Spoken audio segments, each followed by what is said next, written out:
Hey, good morning. It's Pastor Jeff with your Sunday morning message. Thank you so much for tuning in with us here at Freedom Church.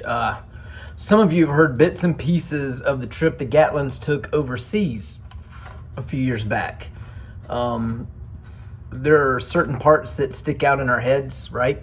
When you go on a trip like that, there are parts of the trip that are memorable because they were fun and exciting. And there are parts of the trip where maybe there was a little bit of a slip up or a mistake or a miscommunication or something, and it created a little bit of stress. And so those moments are meaningful too. But the part that sticks out to me the most about being there is driving. It all started when we picked up the rental car. We flew into England, and the Gatlin family rule is usually that PJ or Bray ride shotgun. They're in that passenger seat all the time.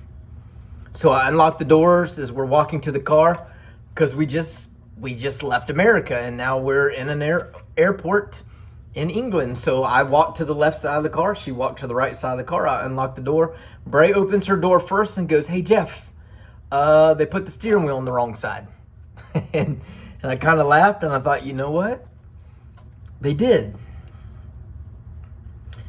So we swapped sides and we got on the road. In the first few days, I was getting used to sitting on the wrong side of the car while driving on the wrong side, what felt like the wrong side of the road.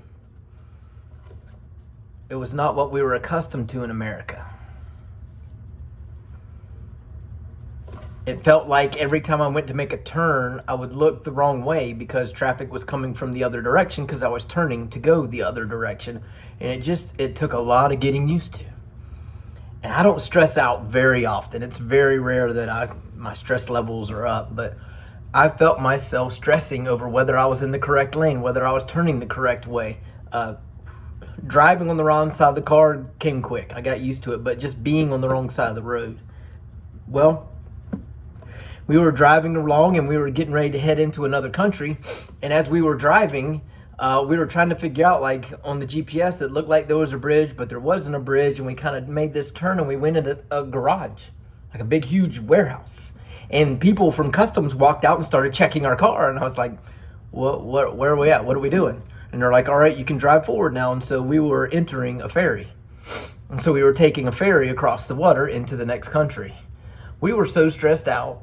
We were sitting on that ferry trying to figure out what the heck was going on, where the heck we were. We didn't know until someone pointed it out later in our photos that we were driving right past, we were floating past on a ferry boat, right past the white cliffs of Dover. Didn't even appreciate them. We've seen them in movies, we've heard about them, didn't even know they were there, didn't even recognize them. Well, we were the last car onto the boat, which meant when we got ready to leave, we were the first ones off. And so we got in the car, they got docked, they told us, all right, you can start leaving. We back up out of the parking spot and we start driving. So I'm heading out. We're driving along. Braylon, PJ, Lexa, Tara, we're all in the car. We're driving along. And I hear, hey, up ahead, I think that semi's in our lane. I said, well, yeah, they're probably not accustomed to driving over here and they're in the wrong lane and they'll get over in a minute. And they weren't getting over. And so they're back there in the back seat Googling which side of the road we're supposed to drive on now that we're in a different country. And guess what? It had flip-flopped. No warning, no signs, no nothing. It was just, hey, we left one country driving on one side, entered another country driving on the other. I had to now retrain my brain to drive on what felt like the correct side of the road while sitting on the wrong side of the car. So that took some work too. But the reason I tell that story is because when you get in a car and you drive, it's a very freeing feeling. The first time I drove away unsupervised as a teenager in a car all by myself, I felt like I was on top of the world. And it was very freeing. But you know what makes it most freeing? Lines in the middle. As long as people drive on the correct side of the road and you are on the correct side of the road, you stay on your side of the boundaries, it's safest in those situations. It's not perfect, it's not foolproof, but it's safest as long as people are on their correct side of the lines. We live in a free country, and what people don't fully understand about that is that in order for us to have freedom, we need to have laws, and we need to have boundaries, and we need to have borders. And if without them, you don't have true freedom. We have freedoms in America like protecting ourselves and protecting our families by owning firearms, like freedom of speech. And all of this is put together by boundaries and laws and lines that we follow. Without borders, without boundaries, without laws, there are no freedoms. The same way, we can't have freedom without those boundaries, without those borders, without those lines and laws. We cannot fully experience joy without mourning. Blessed are those who mourn, for they shall be comforted. This isn't a tearful breakdown. It's not talking about a little boo-hoo session. It's not a sign of weakness. It's mourning.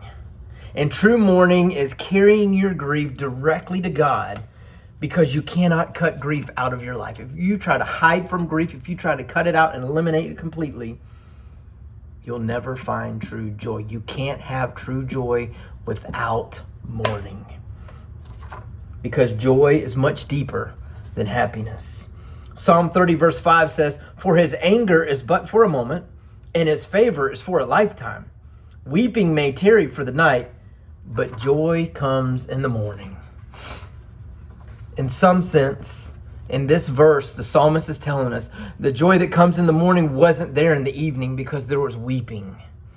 And presumably the weeping is now over with in the morning because there's joy. That's a real sequence and a real experience. This is a season of exchanges now. It is not an overnight thing. So when we are mourning the loss of a loved one, mourning a loss in some way and really truly grieving, it takes time. And there's going to be crying, and there's going to be tears, and there's going to be mourning, there's going to be heartache, and there's going to be hurt. But we can only experience real joy if we actually grieve those hurts. The truth is, joy is there, but we don't acknowledge it as well when we're unhappy, when we're grieving, and when we're sad. Psalm 126, 5-6 says, "Those who sow in tears shall reap with shouts of joy.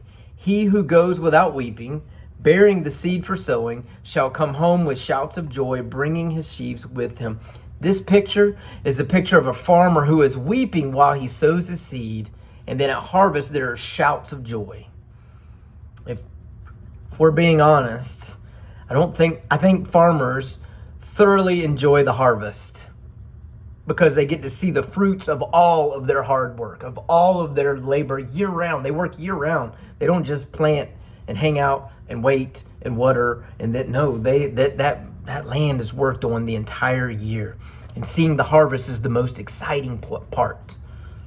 Maybe getting the money for the harvest is the most exciting part, but the harvest is more exciting than the sowing and the preparation.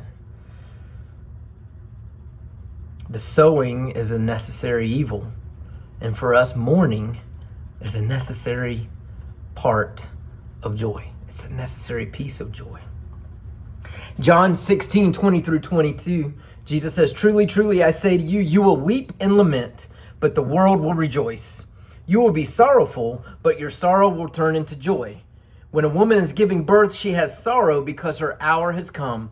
But when she has delivered the baby, she no longer remembers the anguish for joy that a human being has been born into this world. So also you have sorrow now, but I will see you again, and your hearts will rejoice, and no one will take your joy from you." The disciples walked through hours in which there was sorrow, and Jesus is saying it's going to be followed by rejoicing. And Jesus compares it to a woman in labor. There is excruciating pain and discomfort. But once everyone is holding that baby, a lot of that goes away. Not all of it, but you don't focus on that anymore once you're holding that brand new baby. Those are very different experiences. First, the cries of birth, and then the joys, the birth of a baby. Romans 12:15 says, "Rejoice with those who rejoice, weep with those who weep." Philippians 4:4, "Rejoice in the Lord always. Again, I will say rejoice." The writers are telling us, listen, when people are rejoicing, rejoice with them. And when people are weeping, weep with them. There's power in numbers. But I want to look at Revelation 21, 3 and 4. It says, I heard a loud voice from the throne saying, behold, the dwelling place of God is with man. He will dwell with them, and they will be his people, and God himself will be with them as their God. He will wipe away every tear from their eyes, and death shall be no more. Neither shall there be mourning, nor crying, nor pain any more, for the former things have passed away. We started with this verse. We're working through the Beatitudes. Blessed are those who mourn, for they shall be comforted. And the simple way to look at that is to say, if you're sad, but you never let anyone know that you're sad, then how can someone comfort you? So if you mourn, someone is going to comfort you. Someone is going to mourn with you. Someone is going to come and sit with you and help lift you up. That's empathy. That's the empathy we talked about a few weeks ago. But the truth is, this set of verses in Revelation shows us the real big picture, because we want to break down this stuff in the biggest picture. Jesus never spoke in the moment. He spoke with the big picture in the moment. There is crying and sadness and death and mourning and lots of pain in the world. But the moment we take our last breath here on earth, we are welcomed into heaven, where there is none of that ever again. Dwell with them, and they will be his people, and God himself will be with them as their God. He will wipe away every tear from their eyes, and death shall be no more. Neither shall there be mourning, nor crying, nor pain, for the former things have passed away. It's talking about heaven. It's talking about mourning, loss, and waking up in eternity. Last set of verses here, Romans 5, 3 through 5. We rejoice in our sufferings, knowing that suffering produces endurance, and endurance produces character, and character produces hope, and hope does not put us to shame, because God's love has been poured into our hearts through the Holy Spirit who has been given to us. This is the most extended probing into the reason why Christians can flourish and rejoice in the middle of their suffering, and not just after it. It's easy to look at some of these verses I've shared with you and said, oh, I'm going to mourn, and I'm going to be sad, and I'm going to grieve, and I'm going to hurt, and then I'm going to find joy afterward. No, it's going to feed your joy, and your joy is going to be right in the middle of it. You won't be happy, and you can't be happy when you've lost a loved one, but joy will never disappoint you. It will never leave you. Suffering, he says, produces the endurance we need for our faith to grow. And when faith survives and flourishes in a crisis of suffering like that, it reveals a character that God approves of. And most importantly, a hope that does not disappoint us. So there are 3 lessons from the Christian life we can learn that talk with us and touch our hearts and our minds with, blessed are those who mourn. First, reasons for joy and sorrow can converge. They can be in the exact same moments. They can be the exact same situation and same things. One of the reasons there can be joy and sorrow simultaneously is that the reasons for each of them are different, and those reasons can both be true simultaneously in the middle of our experience. You can be going through something that is absolutely heart-wrenching and find joy.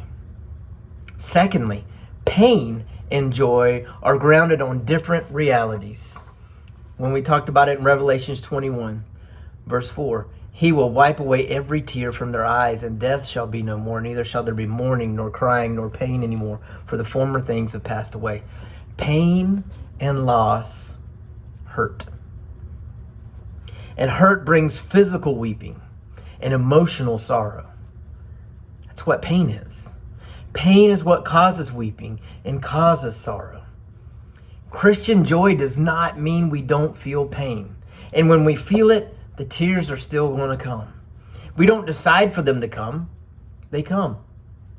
And the Bible speaks about the pain in relation to joy in 2 ways. 2 real, true ways. Because you can't stop pain and tears from coming, but you can keep joy from going. Because the pain and the joy are grounded in totally different realities. And thirdly, While many, many things in this world can make us unhappy, nothing can completely take away our joy. Happiness is circumstantial. Joy is not. My happiness and your happiness are contingent on many external factors. The drive here, your relationships, breakfast or lunch, your financial situation, your life as a whole, they all affect your happiness. But joy, that comes from deep within. It's internal.